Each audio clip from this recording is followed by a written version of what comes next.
On the bone-chilling morning of November 16th, 2015, something felt off in Fresno. The usual morning buzz was missing, and at the heart of it all stood Johnson's Family Market, a staple at the corner of Oliver Street and Cedar Avenue. Every day for 16 years, the store had opened promptly at 7 a.m., with Michael Johnson himself raising the metal shutters and lighting up the neon sign. But not today. The minutes ticked by. 7 o'clock, 7:15, 7:30, and still, the doors remained shut. A growing crowd of customers had gathered at the entrance, confusion and whispers swirling among them. Among them was Martha Wilson, a 67-year-old retiree who'd bought fresh bread every single morning without fail. She'd seen it all, but this was different. Michael, always punctual, never missed a day. It was unthinkable. By 7:30, something in the air had changed. An uneasy feeling settled over the small crowd. Martha was the first to realize it. Michael was late. But this wasn't just about a delayed opening. It was about something much bigger. What was happening inside Johnson's Family Market? Why hadn't Michael shown up? Could something more sinister be unfolding in this quiet town? The answers lay behind those locked doors, she later told investigators. At 8:15, concerned neighbors decided to check the Johnsons' house, located a block away from the store. James Peterson, owner of the auto repair shop across the street, and Tom Reynolds, a school teacher, headed to the two-story residence on Maple Avenue. The front door was unlocked, which immediately struck them as suspicious. Upon entering the house, they discovered signs of a struggle in the entryway, an overturned vase, scattered photographs, and a broken side table. In the living room, they made a horrific discovery: 9 bodies of Johnson family members hanging from specially installed metal structures. All had their hands tied behind their backs and their faces covered with black backs. The Fresno Police Department received the call at 8:23. Patrol Officer David Morrison was first on the scene. 2 additional patrol cars arrived 3 minutes later. The area around the house was cordoned off by 8:45, and by 9 o'clock, the investigative team led by Detective Michael Rodriguez had arrived. Medical examiner Dr. Sarah Chiang established the approximate time of death between 2 and 3 o'clock in the morning. According to her conclusion, death occurred due to asphyxiation. No signs of sexual assault or torture were found. Experts noted the perpetrator's professionalism. There were virtually no signs of struggle on the bodies, indicating the use of powerful sedatives or other substances. There were no signs of forced entry at the house. The security system had been deactivated from inside, suggesting that the perpetrators either knew the code or forced a family member to enter it. The surveillance cameras had been professionally dismantled and the recording device was missing. To family member to enter it. The surveillance cameras had been professionally dismantled and the recording device was missing. By noon, news of the tragedy had spread throughout the city. Hundreds of people gathered at the Johnsons' house, neighbors, friends, and store customers. Many were crying, bringing flowers and candles. Fresno Mayor Ashley Swanson made an emergency address to citizens, promising that all police resources would be dedicated to solving this crime. Fresno Police Chief John Martinez created a special investigative team of 20 experienced detectives. The local FBI office also joined the investigation, as the scale and nature of the crime indicated possible connections to organized crime. That same day, more than 50 witnesses were interviewed: neighbors, store employees, and family friends. No one had heard suspicious sounds during the night, were seen strangers or unfamiliar vehicles near the house. The crime had been planned and executed with exceptional thoroughness. In 1999, the Johnson family moved to Fresno from Portland, Oregon. Michael Johnson, who had earned his master's in business administration from the University of Oregon, decided to invest his savings and a small inheritance from his grandfather into his own business. He chose Fresno due to its relatively low real estate prices and the city's development potential. Sarah Johnson, Nate Parker, met Michael at university where she studied marketing. They married in 1992, and by the time they moved, they had 3 children: James, 12 years old, Emma, 9 years old, and Michael Jr., 6 years old. Later in Fresno, twins Lisa and Lucy were born in 2003. Michael's parents, Henry and Mary Johnson, moved with them. Henry, a former bank employee, helped his son with the business plan and initial investments. Mary, a retired teacher, took on the responsibility of caring for the grandchildren, allowing the young couple to focus entirely on developing the store. Johnson's Family Market opened in March 2000. Initially, it was a small grocery store of 200 square meters. Michael and Sarah worked 14 to 16 hours a day, gradually earning the trust of local residents.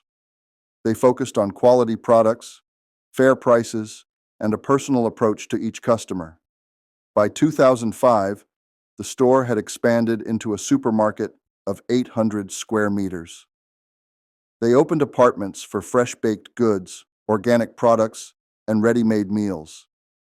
The number of employees grew to 30 people. The Johnsons made it a principle to hire local residents, providing them with decent wages and benefits. Their eldest son, James, showed interest in the family business from childhood. After graduating high school with honors, he enrolled at Stanford University's economics department. He worked at the store during summers, learning all aspects of management. Michael saw him as his successor and planned to transfer some management responsibilities to his son after graduation. Emma, the middle daughter, was in her senior year of high school and preparing to apply to medical school. She volunteered at the city hospital and dreamed of becoming a pediatrician. Michael Jr., who was passionate about computers, was responsible for the store's technical modernization. The twins, Lisa and Lucy, were excellent students in middle school, involved in music and sports. The family actively participated in community life. They regularly donated food to the local homeless shelter, sponsored school events, and organized charity drives. Every Christmas, the Johnsons hosted a celebration for children from low-income families, complete with gifts and treats. Their home was always open to friends and neighbors. On Sundays, Sarah hosted family dinners, inviting elderly neighbors who lived alone. Mary taught free English classes to immigrant children. Henry provided financial consulting to aspiring entrepreneurs. Shortly before the tragedy, Michael had been planning to open a second store in a neighboring district. The rental documents had already been signed and all necessary permits obtained. James was supposed to take over management of the new location after graduating from university the following year. The relationship between Michael Johnson and Emily Pierce began in September 2012 at a charity event supporting Fresno Children's Hospital. Emily, the young and ambitious wife of politician Robert Pierce, was organizing the event. Michael, as one of the sponsors, attended with his wife, but Sarah left early due to a migraine. Emily and Michael found themselves deep in conversation about charity and corporate social responsibility. Their discussion lasted into the late night. Both felt an unexpected kindred spirit. Beneath Emily's facade as a successful socialite was a sensitive, vulnerable soul, tired of a superficial glitter of political life. Michael saw in her what he felt was missing in his structured family life: a passion for change and a thirst for new experiences. Their next meeting occurred a month later at the opening of the new city library. After the official ceremony, they accidentally ran into each other at a nearby cafe. Emily complained about her husband's coldness and his obsession with his political career. Michael confided about feeling trapped by his own success and family obligations. Gradually, their meetings became regular. They would meet at a small motel on the outskirts of town, owned by an old friend of Emily's who guaranteed complete confidentiality. For secrecy, Michael bought a second phone, while Emily explained her absences with yoga classes and meetings with friends. By the end of 2013, their relationship had evolved into a deep emotional attachment. They began making plans for a shared future. Emily talked about divorcing Robert after the upcoming election, while Michael considered transferring store management to his eldest son earlier than planned. However, in early 2015, the situation began to spiral out of control. Robert Pierce, despite his absorption in politics, started noticing changes in his wife's behavior. He hired a private investigator who soon provided him with photographs of Emily and Michael. Pierce's first reaction was cold fury. He didn't create a scene or demand explanations. Instead, he began methodically gathering information about Michael and his family. In August 2015, Emily discovered a folder in her husband's office containing documents about the Johnsons' financial situation, photographs of their house and children, and records of each family member's daily routine. Frightened by the discovery, she tried to warn Michael, but he dismissed her fears skeptically, believing Robert was simply collecting leverage for divorce proceedings. A week before the tragedy, Emily overheard her husband's phone conversation discussing some deal involving a large sum of money. She only caught phrases about clean work and complete silence. When she tried to warn Michael again, he brushed it off, saying she was exaggerating the danger. They saw each other for the last time on November 14th. Emily was hysterical and begged Michael to be careful, but he merely reassured her, saying Robert Pierce valued his reputation too much to do anything illegal. Jake Taylor hadn't always been a criminal. Until 2008, he served in the U.S. Marine Corps, earning commendations for combat service in Iraq. After discharge, he tried to start a legitimate business, but the economic crisis destroyed all his plans. Gradually, he began taking dirty jogs, gathering a team of former military personnel like himself. The gang included Mike Donovan, 32 years old, a former sniper specializing in surveillance, Steve Harris, 29 years old, the security systems expert, brothers Rick and John McKenzie, 28 and 30 years old, the executioners, and the youngest, Kevin Wright, 19 years old, who handled technical support and communications. Each had their specialization and strictly performed their assigned role. The contract to kill the Johnson family came through an encrypted darknet channel in early October 2015. The client used the pseudonym The Cleaner and offered $120,000 for a complete cleanup. A special condition was that everything should appear as a ritual killing, with an identical method of execution for all victims. Preparation began immediately. For 2 weeks, the gang conducted surveillance on the Johnsons' house and store, studying each family member's daily routine. Steve Harris infiltrated the company servicing the house's security system and obtained access codes. The McKenzie brothers rented a nearby warehouse to store necessary equipment. Kevin Wright, using his hacking skills, gained access to surveillance cameras in the area and developed a plan to disable them on the night of the murder.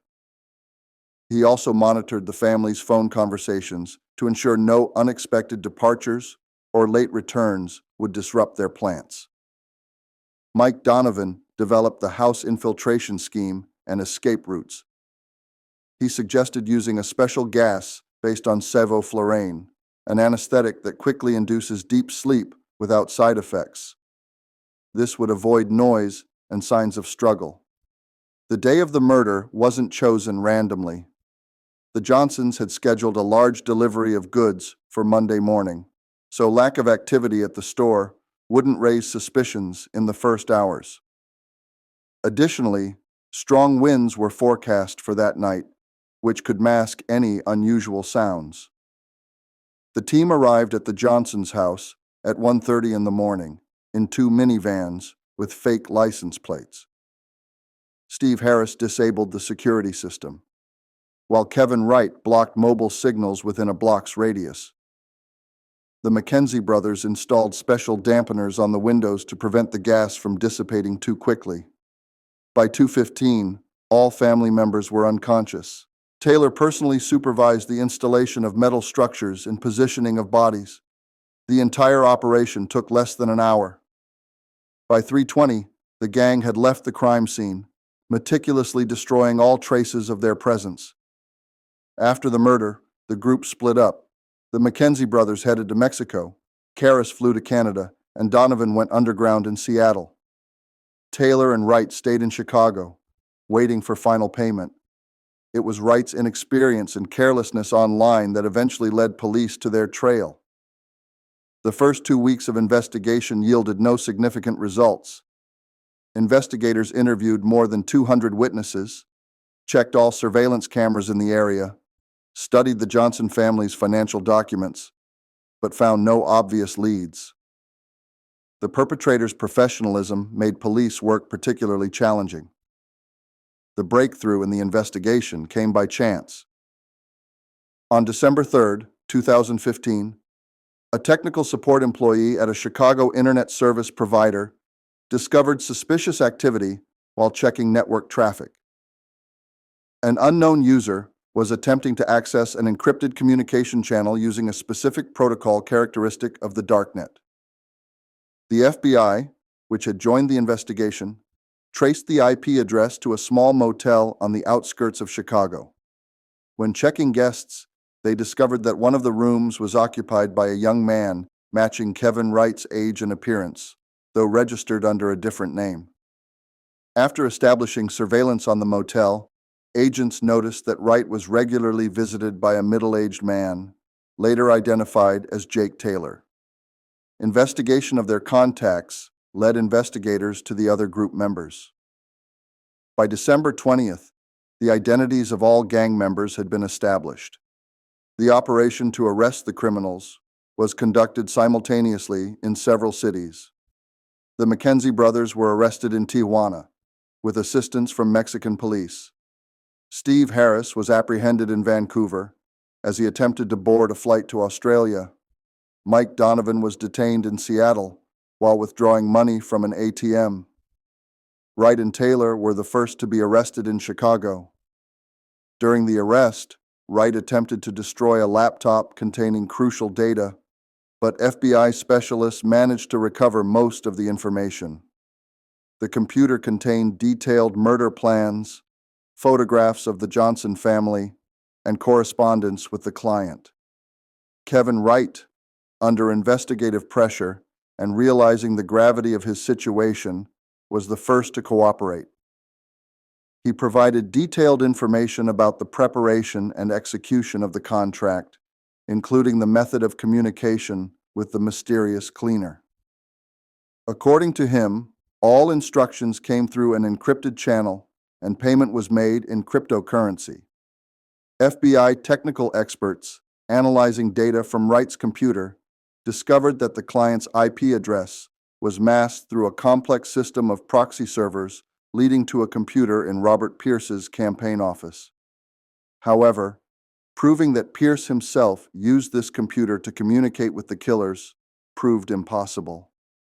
Investigators also established that a week before the murder, $120,000 had been withdrawn from an offshore company registered in the Cayman Islands. The company had indirect ties to political funds supporting Pierce, but no direct evidence of his involvement in the money transfer could be found. During the investigation, dozens of Pierce's campaign staff were interrogated. All his financial transactions for the past year were checked. Surveillance camera footage and cellular data were examined. However, Robert Pierce provided an ironclad alibi for the night of the murder. He was at a charity reception in San Francisco, confirmed by numerous witnesses and video recordings. The trial of Taylor's gang members began in April 2016 and drew national media attention. District Attorney Michael Stevenson personally led the prosecution, emphasizing the exceptional cruelty and cold-bloodedness of the crime. The evidence was overwhelming. The prosecution presented over 2,000 pages of documents to the court, including detailed murder plans, financial transactions, phone records, and electronic correspondence. Technical experts recovered deleted files from Kevin Wright's computer containing surveillance photos of the Johnson family and house infiltration diagrams.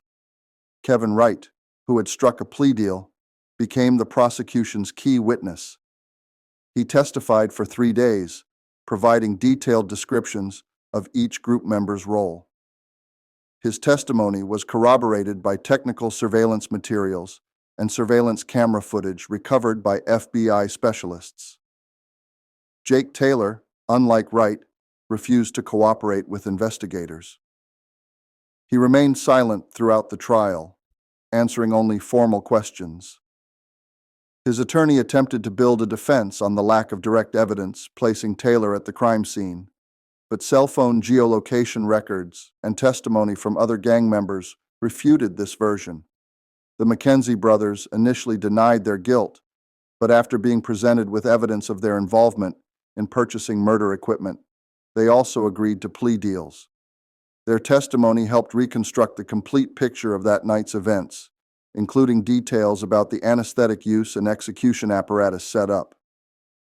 Steve Harris and Mike Donovan entered partial guilty pleas, claiming they didn't know about plans to kill the entire family and thought Michael Johnson was the only target. However, examination of their phone conversations and emails showed they were fully aware of the operation's scope. Parallel to the main trial, an investigation into Robert Pierce continued. The prosecution attempted to prove his involvement in organizing the murder, but faced significant obstacles. Pierce hired the country's best attorneys, who successfully challenged each piece of evidence against him. In July 2016, the jury found all 6 perpetrators guilty of permitted murder with aggravating circumstances. Jake Taylor and the main executioners, the McKenzie brothers, Steve Harris and Mike Donovan, were sentenced to death. Kevin Wright, considering his cooperation with investigators and young age, received life imprisonment without possibility of parole. Robert Pierce was released on a $1 million bail due to lack of direct evidence.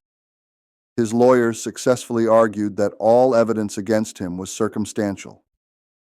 Pierce's alibi for the night of the murder was confirmed by dozens of witnesses and video recordings from the charity reception in San Francisco. The Johnson family murder case left a deep imprint on American jurisprudence history and significantly influenced public opinion about the justice system's fairness. After the perpetrators were sentenced and Robert Pierce was released on bail, mass protests erupted across the country. In March 2017, a group of independent journalists published an extensive investigation revealing mechanisms of political elite influence on the judicial system. The article, based on the Johnson case, caused widespread resonance and won a Pulitzer Prize. The journalist discovered that, a month before the murder, Robert Pierce had met with a high-ranking Justice Department official, though the content of their conversation remained unknown. Emily Pierce, unable to bear the public pressure and weight of conscience, committed suicide in her Malibu home in April 2017. In her suicide note, she acknowledged her moral responsibility for what happened, but provided no concrete evidence of her husband's involvement in the crime. Robert Pierce's political career, despite the absence of formal charges, was destroyed. He lost the Senate election and gradually withdrew from public life. In 2018, he sold all his California assets and moved to Europe, where, according to press reports, he lives under a different name.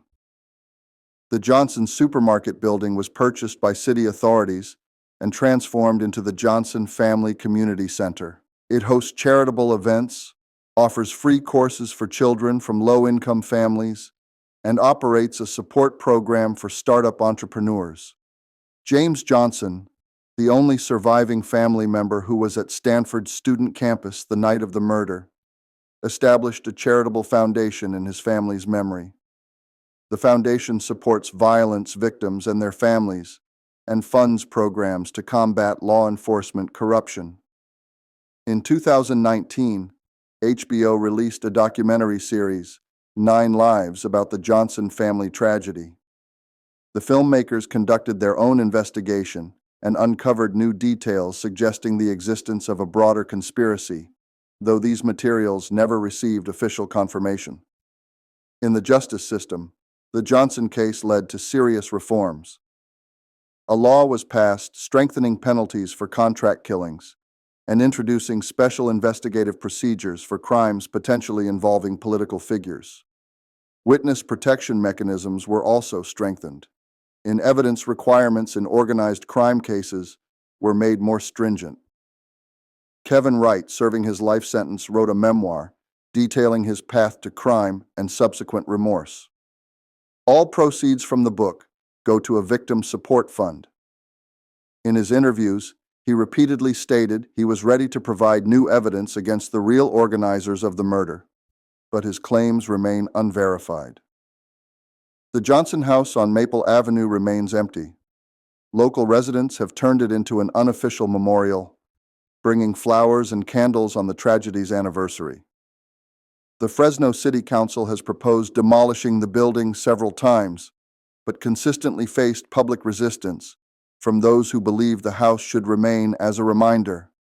No city council has proposed demolishing the building several times, but consistently faced public resistance from those who believe the house should remain as a reminder of the tragedy and the justice system's imperfections. Thank you for being with me until the end of the video. Your support encourages us to produce better and more interesting content for you. Please like the video and subscribe to our channel to stay up to date with the videos we publish every day. Thanks.